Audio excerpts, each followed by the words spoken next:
Amigos de Biblia Libre, ¿cómo están? Mi nombre es Edgar Escobar. Bienvenidos a Biblia Libre Prédicas, el espacio que tenemos para predicar la palabra de Dios, anunciar las buenas nuevas de salvación y el evangelio de nuestro Señor Jesucristo. Damos un saludo y una bienvenida muy grande, muy especial a todas las personas que a esta hora nos acompañan. Dios los bendiga, Dios los guarde. Gracias por estar con nosotros en esta mañana de domingo.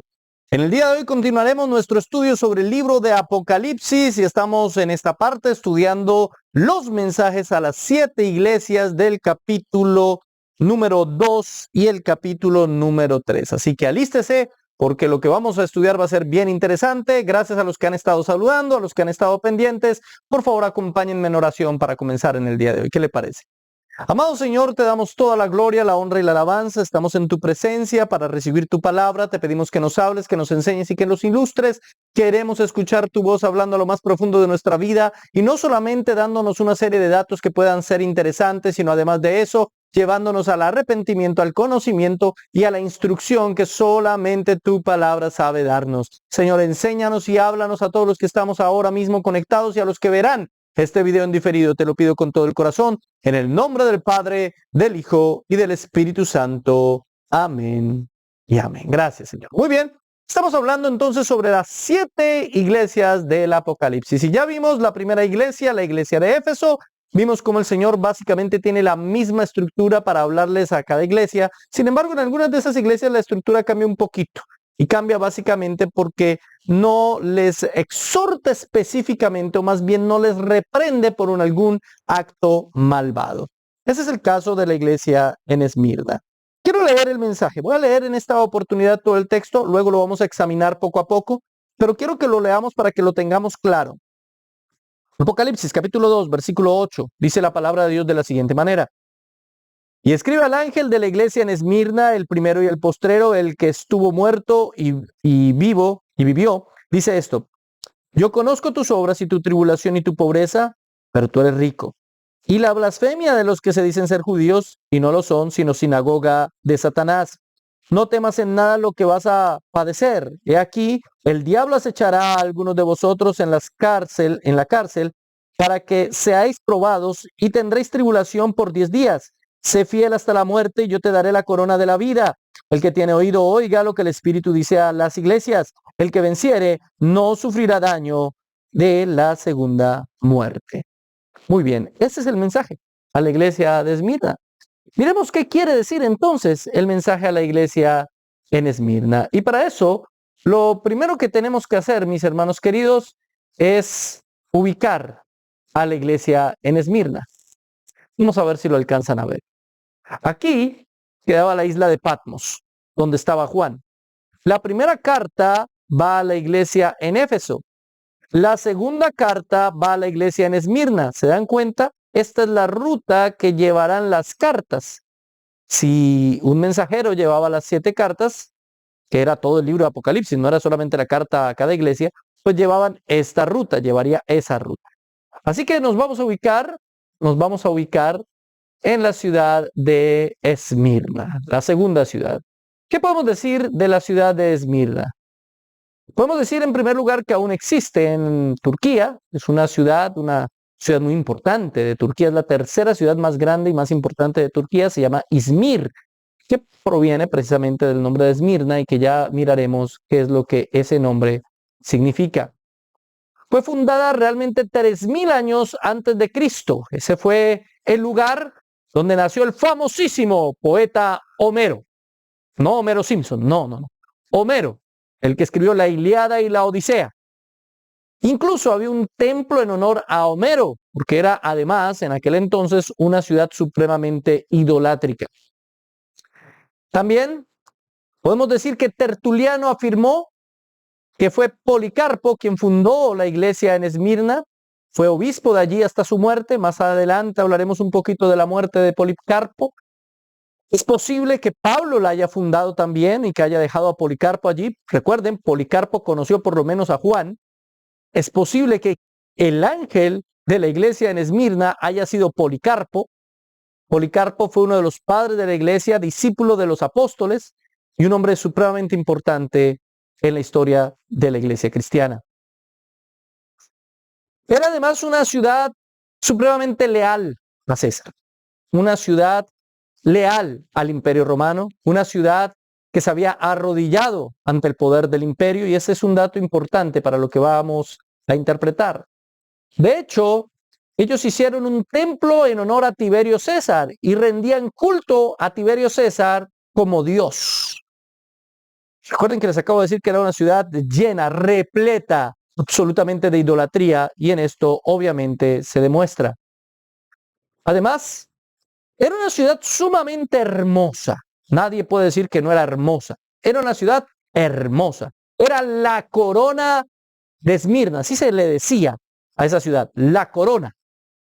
Era como el apodo, era como el sobrenombre, era como el segundo nombre que tenía la ciudad, la corona de Esmirna. Y ese es un dato de vital importancia y ya se van a dar cuenta por qué. Y los que pusieron atención a la lectura ya deben sospecharlo.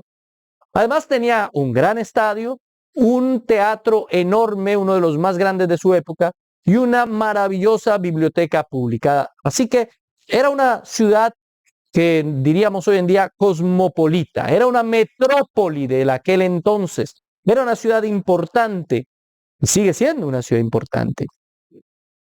Ahora, era una ciudad con muchísimos judíos, judíos supremamente poderosos, judíos que parece ser habían aportado muchísimo a las grandes construcciones de la ciudad, y por ende, aquí hay un dato importante, se les dio el privilegio y la oportunidad de tener una licencia específica con la cual ellos no necesitaban adorar a Tiberio César. Ellos tenían el certificadito que les permitía adorar a su propio Dios. Esa era una ventaja que los judíos tenían sobre las otras naciones que podían vivir en aquella ciudad y adorar a otros dioses. Es decir, no todo el mundo podía adorar a otros dioses, pero los judíos podían no adorar a Tiberio César y adorar al Señor Dios. Y esa era una ventaja exclusiva de los judíos que tenían en esta ciudad.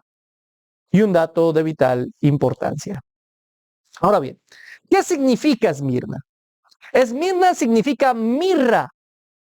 ¿Qué mirro, hermano? No estoy hablando de que mirra es algo, sino la palabra mirra. ¿Qué es la mirra? La mirra aparece varias veces en la palabra de Dios.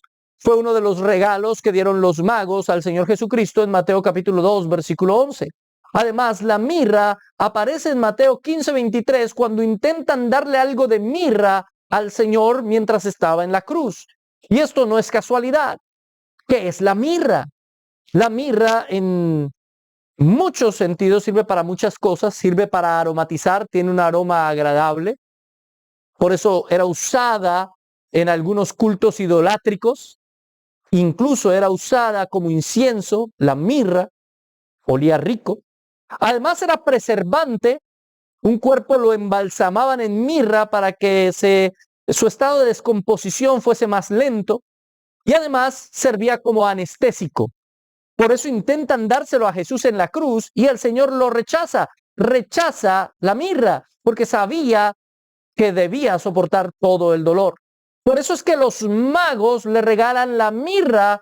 Ellos parecían entender de alguna manera mediante las escrituras que el Mesías tendría que sufrir. Ellos entendían algo que los judíos de su época no entendían. Entendían la visión del Mesías sufriente. Mientras los judíos de su época solo veían la visión del Mesías triunfante, los magos parecen entender la visión del Mesías sufriente y le regalan mirra como símbolo de los sufrimientos, de los padecimientos y de los dolores que enfrentaría Cristo.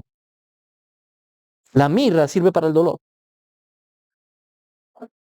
Y no es casualidad que lo que está viviendo esta iglesia tenga que ver precisamente con el nombre de la ciudad. La ciudad en sí misma no va a sufrir dolor. Es decir, miren, a diferencia de Éfeso, que es una ciudad que hoy en día ya no existe, Esmirna aún existe. Éfeso fue una ciudad que perdió su primer amor, o más bien la iglesia de aquella ciudad perdió su primer amor, y el juicio de Dios, sin embargo, vino sobre Éfeso. Le había el Señor advertido a Éfeso, y Éfeso pues no tomó las medidas indicadas que el Señor les había mandado, y por eso se destruyó no solamente la iglesia, también la ciudad. Pero en Esmirna no fue así, hermano. Esmirna sigue existiendo como ciudad y sigue existiendo el cristianismo en Esmirna. Hasta el judaísmo sigue existiendo. Y eso que era una ciudad completamente idolátrica, tanto como Éfeso, que también era muy idolátrica. Pero el juicio de Dios no vino sobre esa ciudad. ¿Por qué? Por la iglesia que había en esa ciudad. Porque esta iglesia, aunque era una iglesia obviamente compuesta por pecadores como somos todos nosotros los seres humanos, al mismo tiempo es una iglesia a la cual el Señor no le reprocha nada. Porque en términos generales es una iglesia sufriente, es una iglesia que está luchando, es una iglesia que está haciendo lo correcto. Claro, tienen pecados como todos los de todas las iglesias, pero el Señor no le reprocha nada por el hecho mismo de su sacrificio, por el hecho mismo de su sufrimiento, por el hecho mismo de que ellos están contra corriente y contra cultura, luchando en contra de la idolatría y de la persecución que están sufriendo en esa ciudad. Por eso el Señor va a tener misericordia de la iglesia en Esmirna y al mismo tiempo va a tener misericordia de Esmirna. A mí me causa bastante inquietud. Cuando pasan eventos catastróficos en algún país, dicen, ese fue el juicio del Señor. Y yo no estoy diciendo que el Señor no emita juicios y que las cosas no pasen como un castigo del Señor. Lo que estoy diciendo es que el Señor sí tiene misericordia de muchos lugares, no por el lugar en sí mismo, sino por los cristianos que están ahí, como es el caso de Esmirna. Es decir, nosotros fuimos colocados en esta tierra como luz del mundo, como sal de la tierra. Podemos vivir en un contexto lleno de pecado y de corrupción, pero si hay una iglesia entregada, humillada, adorando, viviendo en santidad, seguramente Dios tendrá misericordia. Si hay una iglesia abnegada que pasa y sufre por tribulación, Dios tendrá misericordia de la iglesia y también de la ciudad a la cual pertenece o del lugar en el cual se ubica.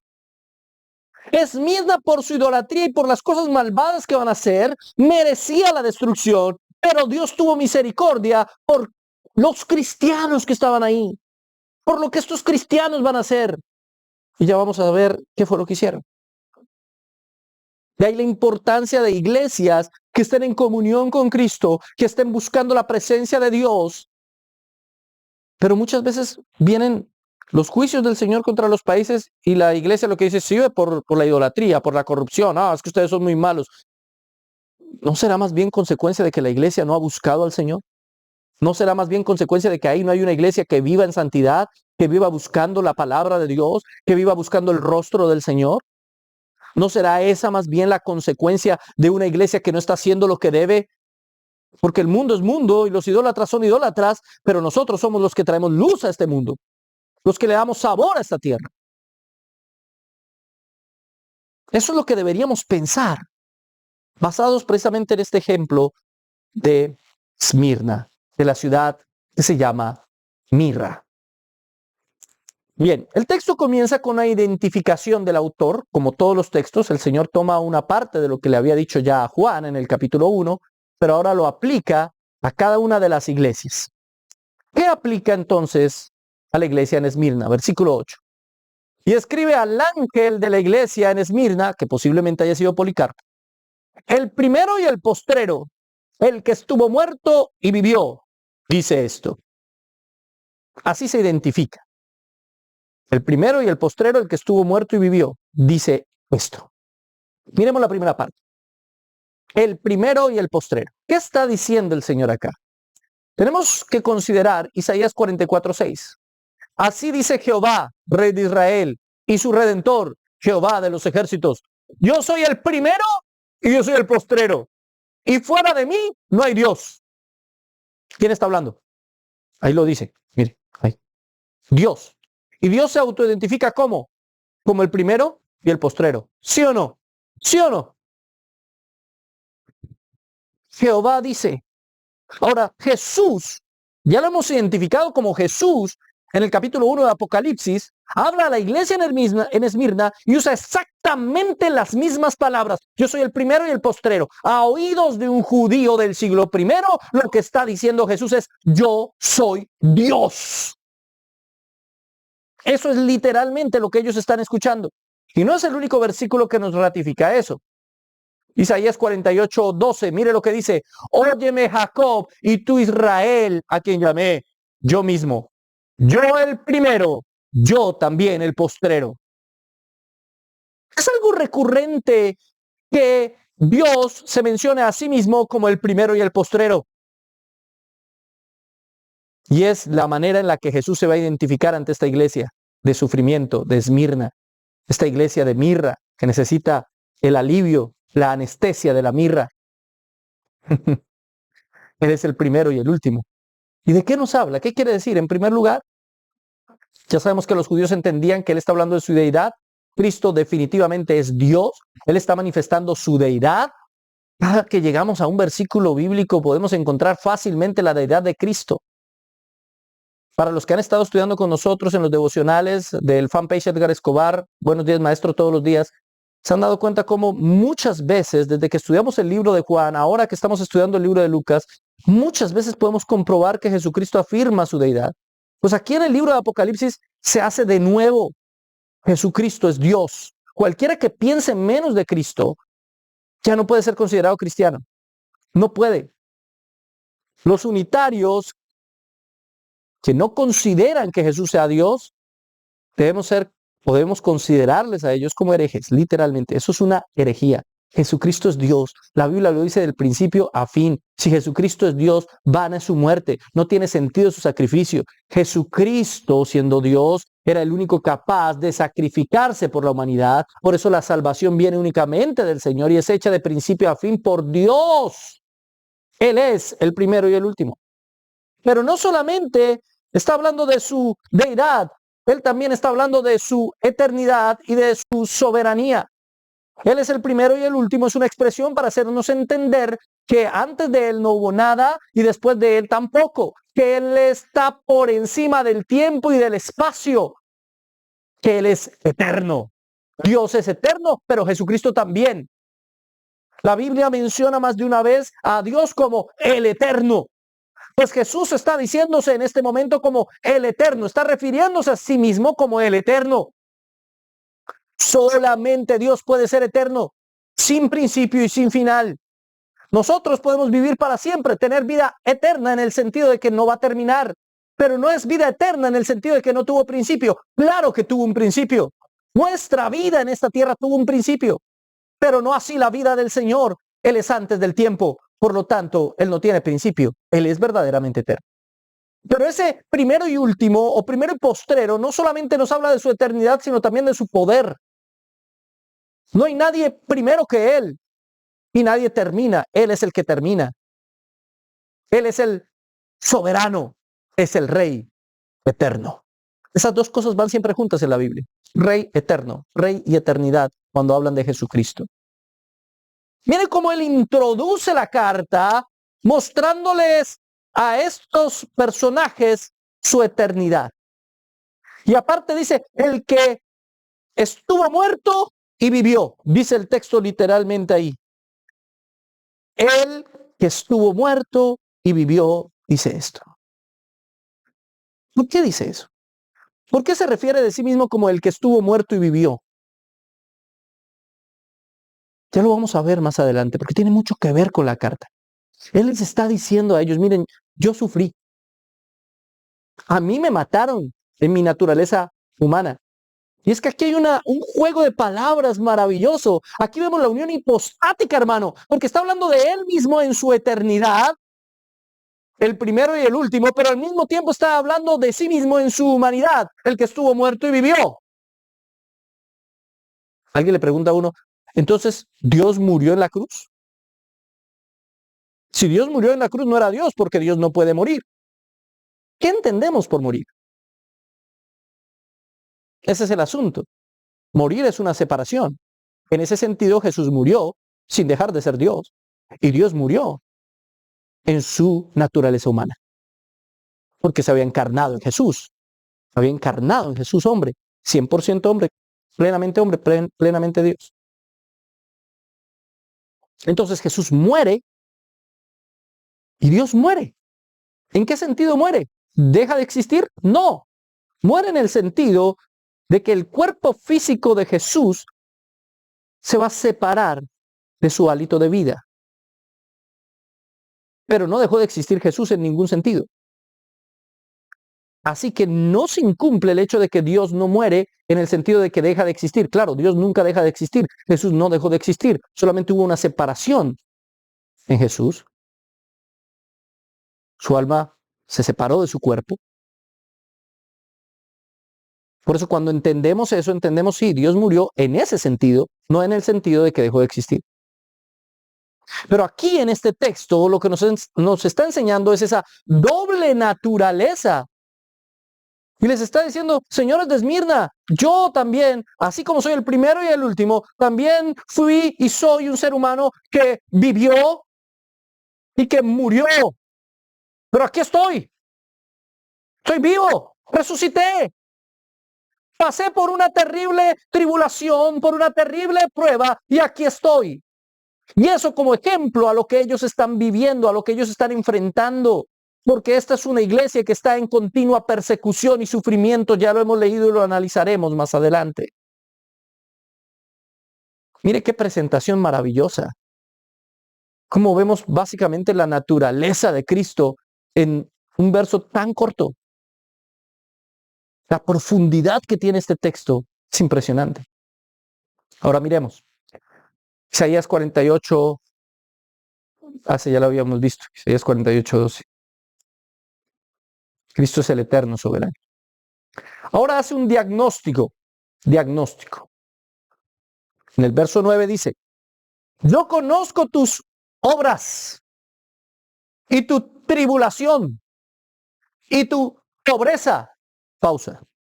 Acá nos habla de tres cosas que el Señor conoce y no solamente que las sabe, es decir, ese conoce, ese yo conozco, no es un mero conocimiento intelectual.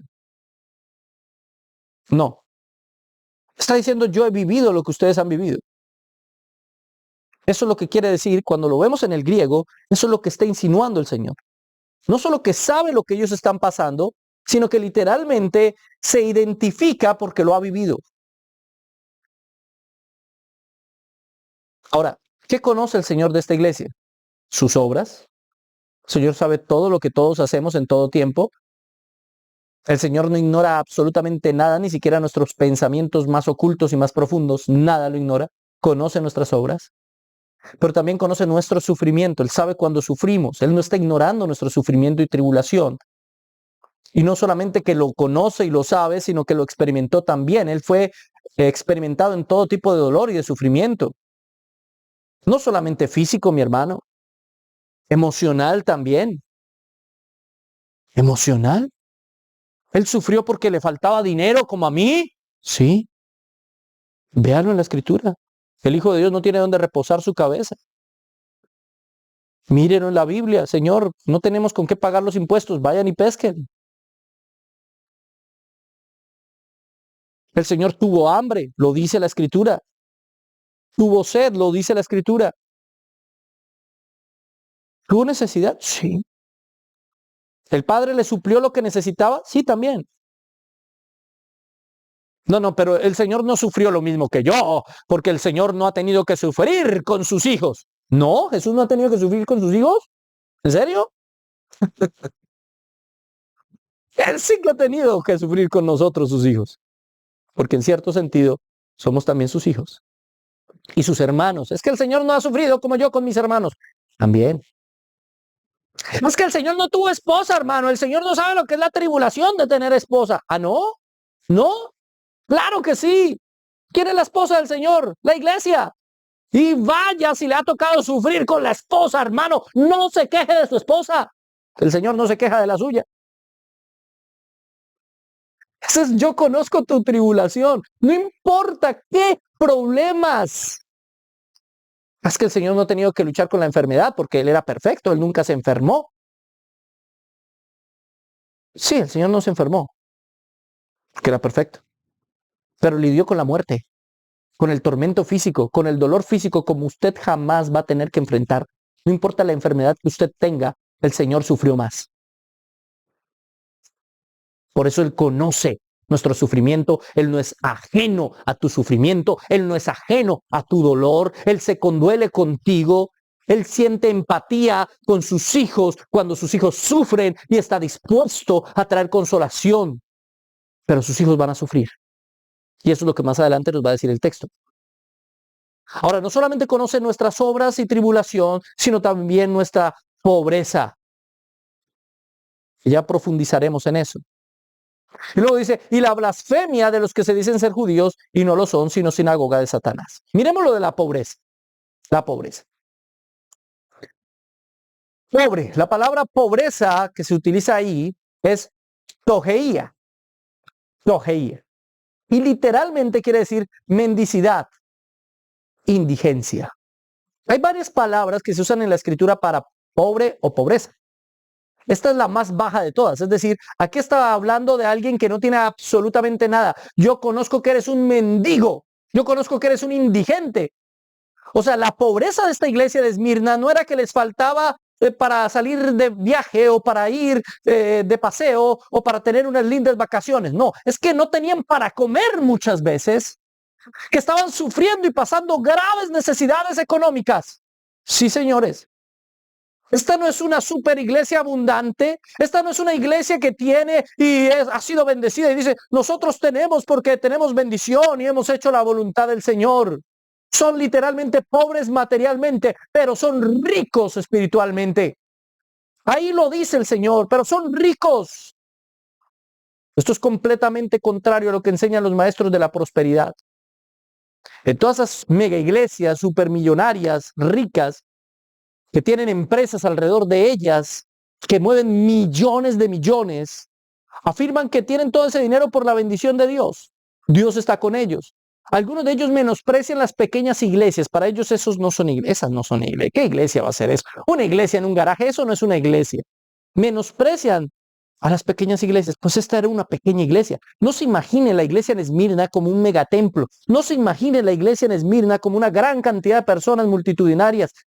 Llegaron a ser bastantes, de hecho, pero no tenían dinero, no tenían recursos, tenían que esconderse y fueron terriblemente perseguidos, mi hermano querido. Sufrieron necesidad, muchas veces ni siquiera trabajo encontraban porque predicaban a Cristo.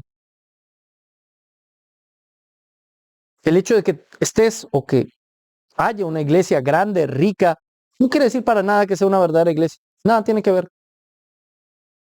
La bendición o la aprobación de Dios no se evidencia con el dinero o con las riquezas o con la fortuna que alguien pueda poseer.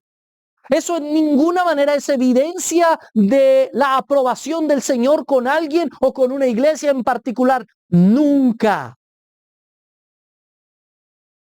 Ahora, la riqueza o la abundancia tampoco es evidencia de reprobación.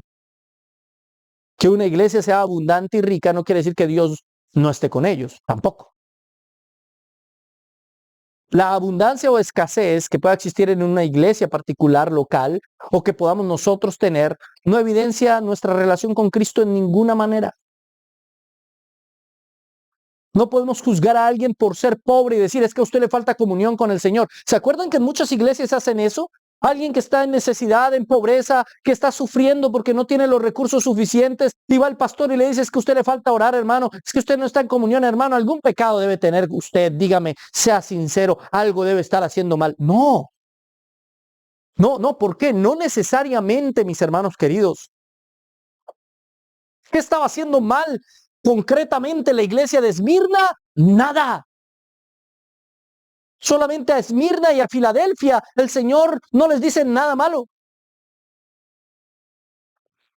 Y aún así eran pobres y estaban en una situación crítica.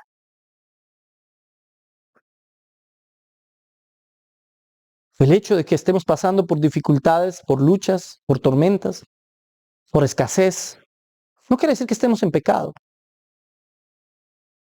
Muchas veces le decimos, Señor, pero ¿por qué estoy pasando por esta dificultad si yo te sirvo, yo te adoro, yo hago tu voluntad? ¿Quién te dijo que hacer la voluntad del Señor te garantiza que no vas a tener problemas o dificultades o luchas o escasez? O sea, ¿de dónde sacamos nosotros esa idea? Miren lo que pasa con Esmirna. Nosotros servimos, adoramos, glorificamos al Señor, no para evitar los problemas o la escasez, no para evitar las dificultades de la vida, en ninguna manera, sino porque es lo correcto. Porque eso es lo que tenemos que hacer, porque a eso nos ha mandado el Señor, porque eso es lo que Él nos ha encomendado. por ninguna otra cosa. Ahora bien, aparte de eso, el texto, ese mismo versículo nos habla de que ellos habían sido blasfemados, dice literalmente, blasfemados, la blasfemia de los que se dicen ser judíos. La blasfemia de los que se dicen ser judíos. Como ya les había explicado, los judíos de Esmirna habían ganado un permiso especial para no tener que adorar al César. Único. Ellos se creían bastante especiales por eso. Resulta que cuando los primeros cristianos de Esmirna comenzaron a predicar en la ciudad, los romanos los consideraban a ellos como una secta del judaísmo, los consideraban judíos. Así que ellos usaban ese permiso de los judíos para no adorar al César. No tenían necesidad. Y pues estaban absolutamente en lo correcto. ¿Por qué? Porque en cierto sentido ellos son los verdaderos judíos. ¿Quién es verdaderamente judío? ¿Qué es lo que nos dice el libro de Romanos? ¿Qué es lo que nos dice el libro de Gálatas? ¿Quién es verdaderamente israelita? El que cree en Jesucristo. Así que ellos entienden plenamente eso y no adoran al César y no glorifican al César. Cuando los judíos de la ciudad de Esmirna se dieron cuenta que los cristianos estaban haciendo eso, inmediatamente los acusaron. Miren estos no son judíos. Si fueran judíos, guardarían el Shabbat como nosotros lo guardamos. Pero no son judíos. Si fueran judíos, todos estarían circuncidados y no. Si fueran judíos, todos tendrían una madre judía y no todos ellos tienen madre judía. Hay ahí gentiles que no tienen por qué ser considerados judíos porque ni siquiera circuncidados están. Ellos no son judíos. Los acusaron. ¿Y qué pasó? Comenzaron a ser perseguidos por el imperio.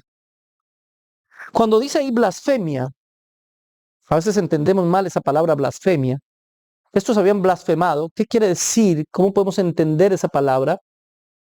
Desde el griego, esa palabra se aplicaría en ese sentido a que difamaron. Hubo una difamación, una blasfemia en contra del Señor es una difamación, al decir algo contrario a lo que realmente Dios dice o Dios es. Una blasfemia en contra de estos ciudadanos de Esmirna era mentir, difamar, hablar mal de ellos. Blasfemaron contra ellos. ¿Quiénes? Los judíos que vivían en Esmirna. ¿Cómo blasfemarán contra nosotros? ¿Quiénes? Cualquiera. Otros hermanos en Cristo y otros que no son hermanos en Cristo. Los de las sectas, las falsas religiones, blasfeman contra nosotros, hablan mentiras. Así es esto. Así es el cristianismo, así es la vida.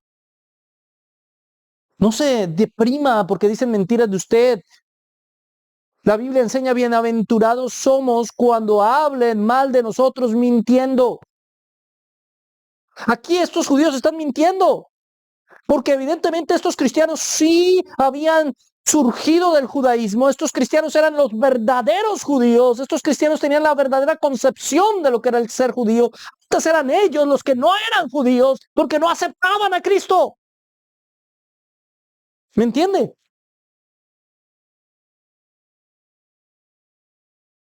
Están mintiendo en contra de ellos. Así mentirán en contra de nosotros. Difamarán de nuestro nombre. Dirán mentiras. Incluso en la iglesia, hermano, en la iglesia. Usted va a la iglesia y le dice, hermanos, aquí como que se está predicando algo que no es conforme a la palabra de Dios. Ay, este ya se metió en una secta. Ay, este ya tiene falsas religiones. Uy, este quién sabe, está por allá en la secta de Biblia Libre. Y se inventan cosas mentirosas, hermano. Mienten. ¿Usted no cree que de mí han difamado una cantidad en las redes sociales? Usted puede encontrar una cantidad de videos hablando mentiras y barbaridades de mí y de mi familia. Gente que ni me conoce, ni sabe cómo ha sido mi vida, no saben absolutamente nada de mí y salen a mentir una y otra y otra y otra vez. ¿Y yo qué hago? ¿Me pongo a llorar? No, mi hermano, bienaventurado soy. Bienaventurados somos cuando hablen de nosotros mal, mintiendo. Y seguramente habrán más difamaciones en contra de nosotros. Eso no va a acabar. Y no tengo que hacerle un video a cada cual que difama de mí. No hace falta. ¿Para qué? Yo no estoy aquí para defenderme a mí. Yo no salgo en las redes sociales para defender mi integridad. No. Estoy aquí para predicar el Evangelio. Y el Espíritu da testimonio a su Espíritu que lo que estamos predicando es palabra de Dios. Si usted se ha sentido edificado por algún video de Biblia Libre, por estas prédicas, hermano, haga un comentario ahí. Dé su testimonio. No deje de hacer comentarios en todos los videos, hermano. Porque eso es testimonio de la obra del Señor. Muchos nos atacan y nos juzgan injustamente. Y el mejor testimonio que podemos dar no somos nosotros mismos, son ustedes, los que han sido edificados, bendecidos. Cartas nuestras son, como dijo Pablo. Ustedes son las cartas de nuestro trabajo, de lo que nosotros hacemos cuando predicamos acá la palabra. No deje de dar su testimonio. Entonces, ¿qué pasó? Comenzaron a perseguirlos. Cuenta la historia que hubo una persecución muy fuerte en contra de los cristianos en Esmirna. Una pequeña iglesia atacada por el Estado y por los judíos. Cualquier parecido con la realidad es pura coincidencia. Miren, ese es como un patrón en la Biblia. El pequeño luchando contra el gigante, pero el pequeño tiene a Dios de su parte y el pequeño gana. David contra Goliat. Esmirna contra los judíos y el César. Nosotros somos una gran iglesia. Estamos en una lucha en contra de las herejías y las sectas, que sí son grandes y tienen millonadas y tienen recursos. Pero seguimos en la lucha, hermano. Porque es más grande el que está con nosotros que el que está contra nosotros. Porque es más grande el Señor y poderoso. Toda verdadera iglesia lucha contra las herejías. Estos hermanos en Esmirna estaban luchando contra las mentiras de la sinagoga de Satanás, de los que falsamente se hacían llamar judíos. Están luchando, están peleando esa batalla. Porque ellos quieren hacer entender que los verdaderos judíos son ellos que creen en Cristo, que la promesa para Abraham había sido Cristo, que el verdadero Israel era Cristo. Eso es lo que ellos están luchando. Una iglesia que no lucha contra las herejías no es una verdadera iglesia. Una de las misiones de la iglesia es la misión apologética. La iglesia debe hacer defensa de la fe. Sí, mi hermano, varias veces Pablo habla de sí mismo defendiendo la fe. Literalmente con esas palabras, gente sale a decirle a uno, la fe no se defiende, la fe se defiende sola. Mentira, ¿dónde dice eso la Biblia? Yo veo a Pablo muchas veces diciendo que debemos hacer defensa de la fe. Lo veo en Judas, lo veo en Pedro, lo veo en Juan. ¿Cómo me vienen a decir que la fe se defiende sola? No, el Señor nos dio esa responsabilidad a nosotros como iglesia. Es un honor hacer defensa de la fe. A todas las iglesias. Por eso todas las iglesias deben hacer apologética, defender la fe y denunciar las falsas doctrinas. Si eso no se hace en la iglesia, algo hace falta. Algo hace falta en esa congregación. Las verdaderas iglesias de Cristo tienen que luchar contra las herejías, tienen que luchar contra las falsas doctrinas. Generalmente los principales enemigos de nuestras congregaciones, de las iglesias, de las verdaderas iglesias, son otros religiosos. Generalmente personas que salieron de nosotros, pero no eran de nosotros, como dice la Escritura. Había una relación. Muchos de los de la iglesia de Esmirna eran judíos también. Pero ahora eran verdaderos judíos, no solo de sangre, no solo de nacionalidad, no solamente de una religiosidad, sino que ahora habían entendido plenamente lo que realmente era el judaísmo basados en Cristo. Y aún así fueron atacados por sus hermanos judíos. ¿Seremos atacados por la gente de la propia iglesia? Sí. Eso es parte del cristianismo. Eso es parte del sufrimiento del ser cristiano. Y repito, ¿nos ponemos a llorar? No. No, mi hermano. Seguimos y seguimos. Y eso es algo que el Señor les va a reconocer a ellos. Luego viene una exhortación. Versículo 10. No temas en nada lo que vas a padecer. He aquí el diablo echará a algunos de vosotros en la cárcel para que seáis probados y tendréis tribulación por 10 días. Sé fiel hasta la muerte y yo te daré la corona de vida. Tremendo versículo. Desglosémoslo. Esto es lo que a mí me encanta, hermano. Esto es lo que no hacen en las iglesias de la prosperidad y en esas iglesias donde solamente cuentan testimonios personales y su vida y cuando era niño y una vez me pasó. No. Esto de desglosar, de hacer exégesis del texto. Comencemos por la primera parte. No temas. Es lo primero que dice. Bueno, el Señor les va a decir a ellos, no temas. Primero, algo que no hay que hacer. Lo primero que que el Señor les da en la exhortación, Él les está dando ánimo. Exhortar no es regañar, es dar ánimo. En esta exhortación, en esta palabra de ánimo para esta iglesia, el Señor les aconseja qué no hacer, les dice qué no hacer. ¿Qué es lo que no tienen que hacer? Temer. Literalmente dice, no estén temiendo, es decir, está en un presente continuo. No estén temiendo, en griego. No teman. El amor echa fuera el temor. No teman.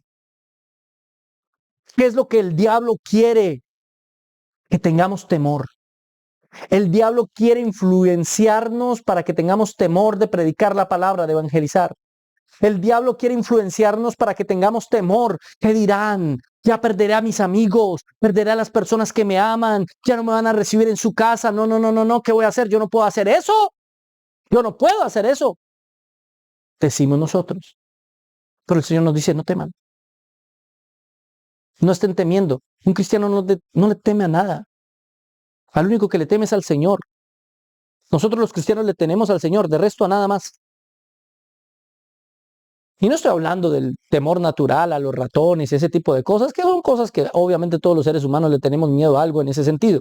Estoy hablando de que no tenemos temor de lo que ha de venir, no tenemos temor de ser perseguidos por predicar el evangelio, no tenemos temor de que las personas nos rechacen por quienes somos en Cristo, no tenemos temor de los ataques, no tenemos temor de las injurias, no tenemos temor de las calumnias, porque sabemos en quién hemos creído.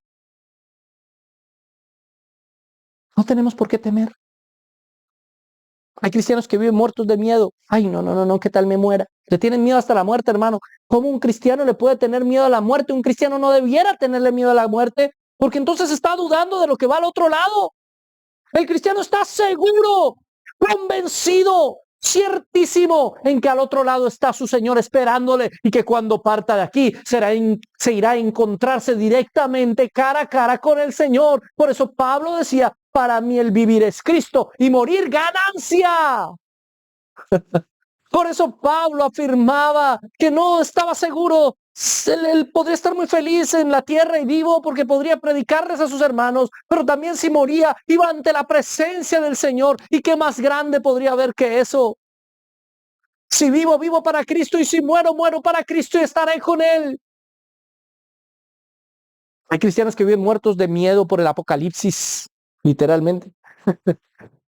Por las señales en los cielos, cada vez que ven un eclipse o que ven una luna roja y se la pasan allá, no, ahora sí, Gog y Magog, ahora sí Rusia, Israel va a ser rodeada, Jerusalén va a ser rodeada, no, no, no, no, no, ahora sí, así llevan 50 años, hermanos, 100 años predicándonos lo mismo, muertos de miedo.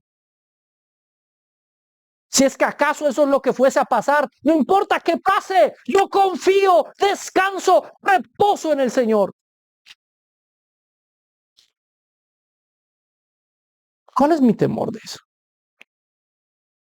Y esta palabra va en contra de aquellos terroristas espirituales, porque hay muchos que utilizan la palabra simplemente para meter miedo y por medio del temor quieren ganar adeptos y seguidores. No, mi hermano querido. El Señor nos dice, no temas, como le dijo a Esmirna. No teman. No teman. Y se lo dijo a una iglesia que en el segundo siglo, durante el segundo siglo, ya había tenido 12 mártires, entre ellos Policarpo. Según cuenta la historia,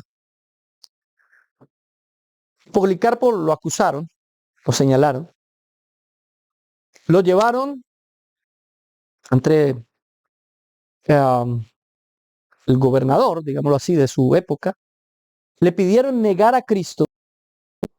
Los judíos lo llevaron un sábado. Y esto es particular, es interesante, que fue un sábado. Tanto que los judíos estaban acusando. Los judíos no podían hacer eso un sábado, pero con tal de hacerle daño a Policarpo, lo llevaron un sábado. Que ellos querían que lo mataran. Ah, para trabajar no pueden el sábado, pero para ir a matar a alguien y llevar la leña con la cual lo van a quemar, para eso sí podían, ¿no? Porque eso fue literalmente lo que hicieron. Ahí sí lo acusaron, ¿cierto? Hipócritas judíos. Esos, ¿no? Sinagogas de Satanás, literalmente. Usados por el diablo, sí, el diablo usa personas, sí. Para sus propósitos, sí. Para hacernos daño también. Y eso es lo que estaba pasando acá. Y dice que llevaron a Policarpo ante esas autoridades y Policarpo rotundamente se negó a negar a Cristo. Y entonces lo condenan a la muerte de hoguera. Y hay una frase maravillosa que me encanta de Policarpo. No tengo tiempo para examinar todo el martirio de Policarpo, pero sí esta frase. Lo único que lamento es que tengo solo una vida para ofrecerle. ¡Wow! Esa fue la frase. Se la voy a dejar aquí ver. Esa fue la frase de Policarpo. Lo único que lamento es que tengo solo una vida para ofrecerle. Si tuviese más vidas, se las ofrecería a mi Señor, se las daría a mi Señor. No lamento haber predicado a Cristo, no lamento haber predicado el Evangelio, no lamento haber anunciado las buenas noticias. Lo único que lamento es no tener más vidas para darle. Oh, mi hermana. ¿Seríamos capaces de decir una cosa semejante a esa? Todos decimos amén, sí, amén, amén, amén, amén. Mentirosos somos. Yo sería capaz de dar mi vida por Cristo. Ni siquiera le da media hora para orar al día y sí va a dar su vida por Cristo. Claro, ya le creí. ¿Cómo no? No, mi hermano, yo sería capaz de dar mi vida por Cristo. No da ni siquiera una hora entre semana para ir al culto y sí va a dar su vida por Cristo. Le creí, ya le creí.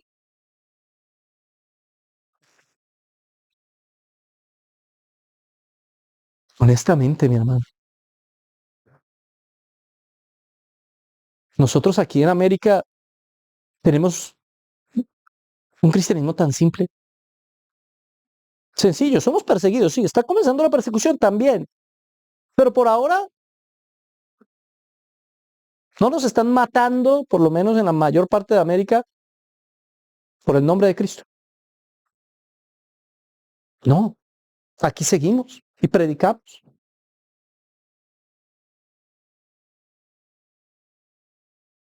¿Cuántos de nosotros daríamos nuestra vida realmente por Cristo? Realmente.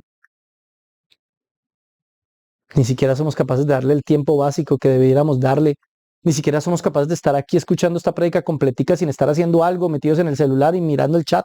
Sí, a ti te estoy hablando que estás mirando el celular. Hermano, ¿cómo supo? Ah, no soy profeta, hermano, es que es obvio. Sí. Ni siquiera somos capaces de escuchar una prédica sin estar chateando, mirando otras cosas, ¿sí o no? Pero sí somos capaces de dar la vida por Cristo, sí. Aprendamos de Policarpo, mi hermano. Qué lástima que solo tenemos una vida para entregarle. Y él lo quemaron. Según cuenta la leyenda, él no estaba quemándose. O sea, él estaba en el fuego, pero no se quemaba. Así que ellos tuvieron que enterrarle una lanza para que muriera, que no se estaba quemando. ¿Qué es mejor? ¿Morir quemado o por una lanza? Yo pienso que por una lanza. Y no sentir el ardor y la lenta muerte de una hoguera. En cierta forma, hasta puedo ver la misericordia de Dios en todo esto. Pero aquí llegamos a un punto importantísimo, mi hermano querido. Era una realidad que ellos iban a sufrir. El texto lo dice así. Ellos van a sufrir. No temas de nada lo que vas a padecer. Vas a padecer. Lo vas a padecer. No dice no temas si es que padeces. No. No temas de lo que vas a padecer. Es decir, es una realidad, es una verdad. Vas a sufrir. No es una opción. Y eso quiere decir que Dios no ama a sus hijos, que Cristo no ama a sus hermanos, que el Señor no ama a su iglesia en ninguna manera. Es por amor que sufrimos. Porque el amor es sufrido. El que no sufre no ama. Todos los que hemos amado hemos tenido que sufrir. De una o de otra manera. Sufrir la ausencia, sufrir en los problemas, sufrir por las dificultades propias del amor. El amor sufre. Si no hay sufrimiento, no hay amor. Así que es por amor que la iglesia sufre. Tú vas a sufrir, hermano. Eso no vende. Esto no gana seguidores. Esto no gana likes. Esto no gana comentarios. Pero esto es la verdad, hermano. Yo no puedo dejar de predicarla.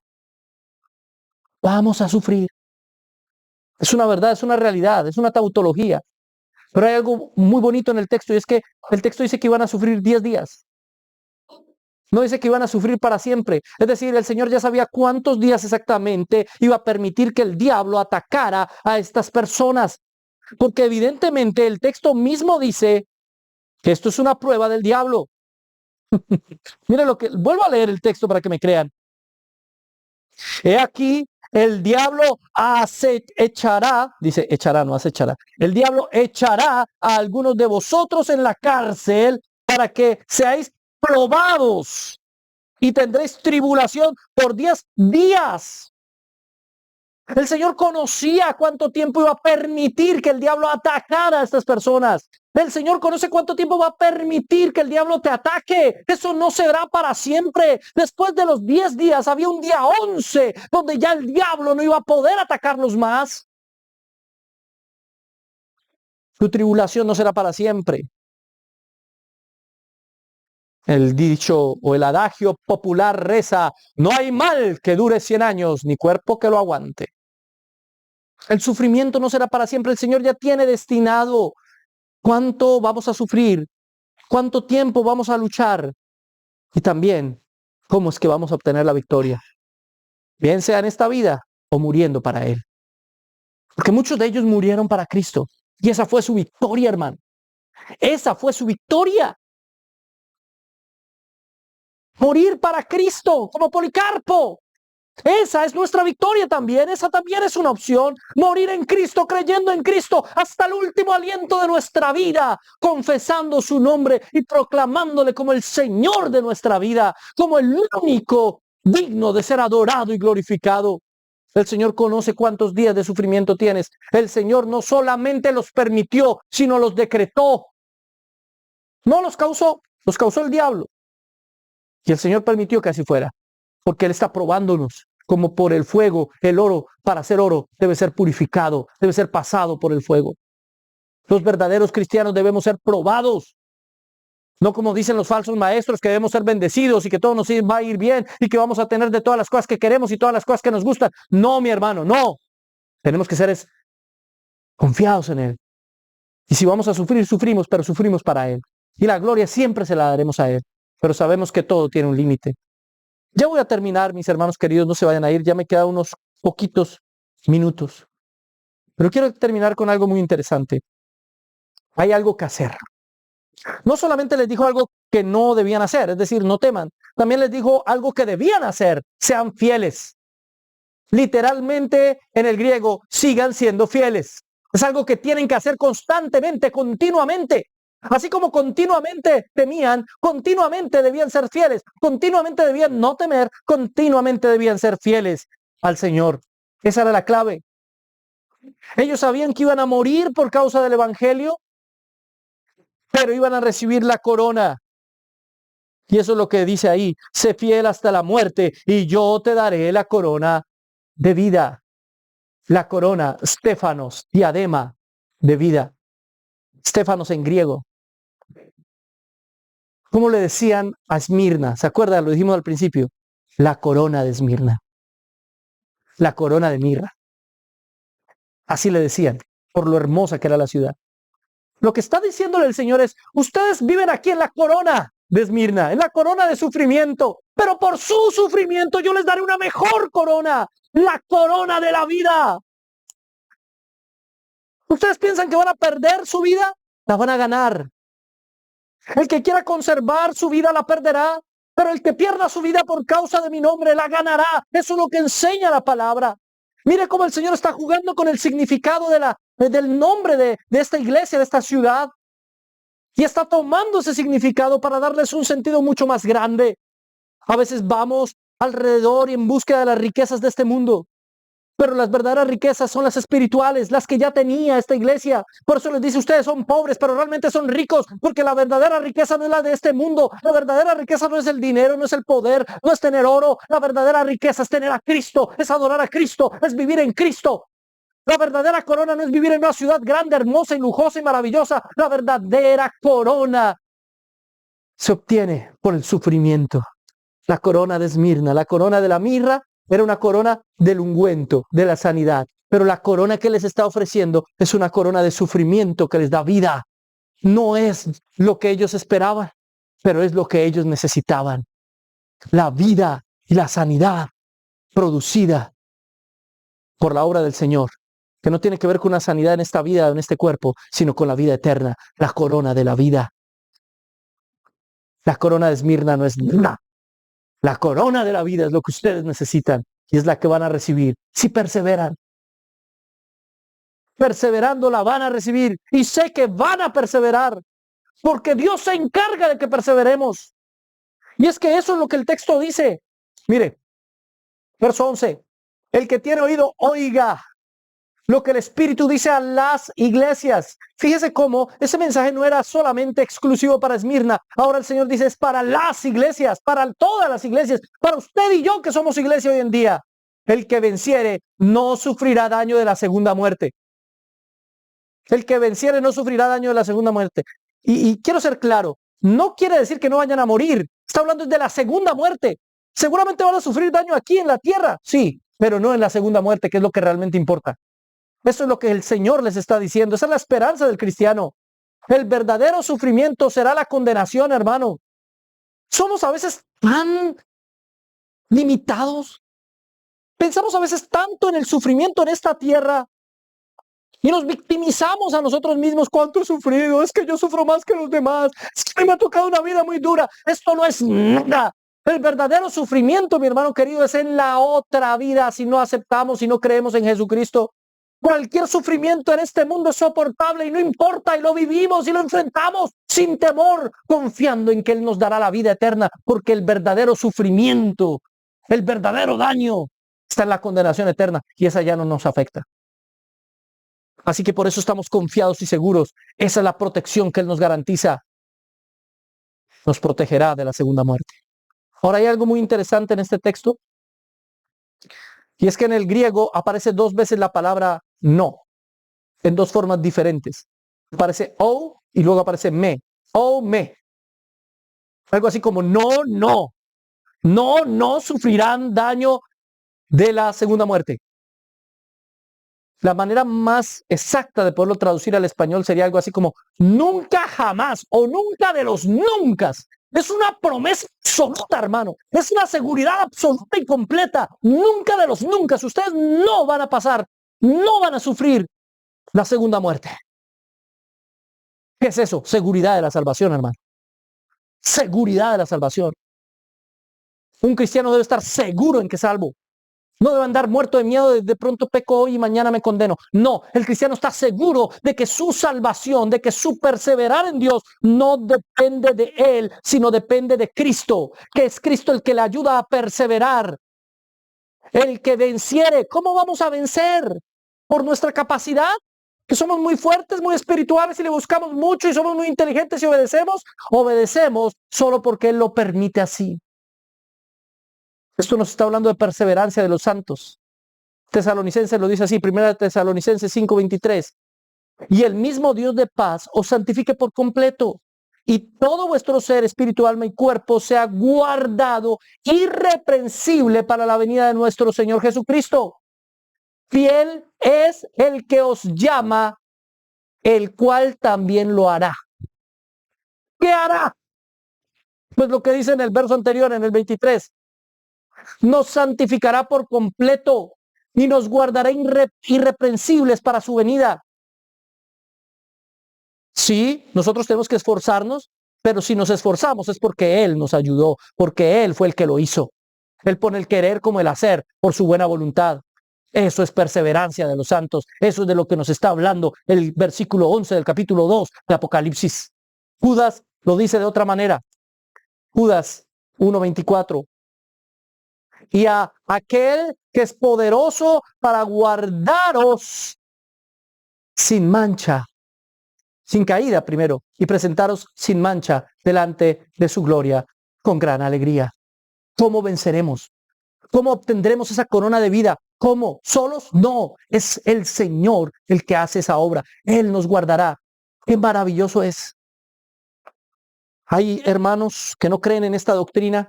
Hay hermanos que creen que la salvación se pierde y están angustiados porque su salvación al final depende de sus propias decisiones, de ellos mismos, está en sus propias manos. Eso me parece angustioso y triste. A mí lo que me encanta de esta doctrina, que considero es la doctrina bíblica, es que mi salvación no depende de mí, depende de Él. Y que si yo hago las cosas bien y me aparto del pecado es porque Él así lo permitió. Y qué bueno es que no es que yo esté agarrado del Señor, sino que el Señor es el que me sostiene a mí. Porque si fuera por mí ya me habría condenado, me condenaría, no tendría salvación alguna. Pero como es gracias a Él, mi salvación está asegurada, está cierta, es segura. Así como la salvación de esta iglesia. La salvación, o más bien la evidencia de la salvación, es la perseveración o la perseverancia en la fe. Perseverancia. La evidencia de la salvación es que perseveramos hasta el fin. El que persevera hasta el fin será salvo. ¿Qué quiere decir? ¿Que es una condición para ser salvo? No, que es la evidencia de que soy salvo. Perseverar hasta el fin es la evidencia de que soy salvo. Eso es lo que quiere decir el texto. Hermano querido, la iglesia en Esmirna aún existe. Aún hay cristianos en Esmirna. Aún hay cristianos que no han doblado su rodilla. Hasta hoy, hermano. Y si esa ciudad no se ha destruido es por esos cristianos que están allá adorando al Señor. El Señor es el que los ha sostenido todos estos siglos. Si comienzas a confiar en tu propia fuerza, en tu capacidad, en tu inteligencia, en tu determinación, fracasarás. Pero si tu confianza está en Él, en que Él es el que te sostiene, el que lo hará, entonces estás tranquilo, confiado y disfrutando de las misericordias del Señor. Oremos. Amado Señor, Rey de majestad y de gloria, te damos muchas gracias por el privilegio que nos has dado en este día de compartir la palabra con mis amados hermanos. Gracias por esta maravillosa carta a la iglesia en Esmirna. Espero que haya sido de bendición y edificación para cada uno de nosotros. Ayúdanos a entenderte que tú eres Dios, a entender que tú eres poderoso, que tú eres eterno, que tú gobiernas sobre nuestra vida y sobre todo lo que nos rodea. Y que eso hace que podamos perseverar y seguir hasta el fin. Ayúdanos a entender que al mismo tiempo tú permites que el diablo y la sinagoga de Satanás nos ataque. El diablo usa personas para que nos hagan daño, para que nos ataquen, para que sean piedra de tropiezo. Pero aún así, Señor, tú nos sostienes. No dependemos de nosotros o de nuestra habilidad o capacidad. Claro que lo intentamos todos los días, pero sabiendo que al final del día eres tú el que nos sostiene. Eres tú el que nos hace perseverar. Eres tú el que nos permite triunfar en medio de la tribulación y de la prueba. Gracias, Señor, por tu misericordia y por tu amor. Ayúdanos a que cada cosa que hemos aprendido aquí sea práctica en nuestra vida. En el nombre del Padre, del Hijo y del Espíritu Santo. Amén y amén.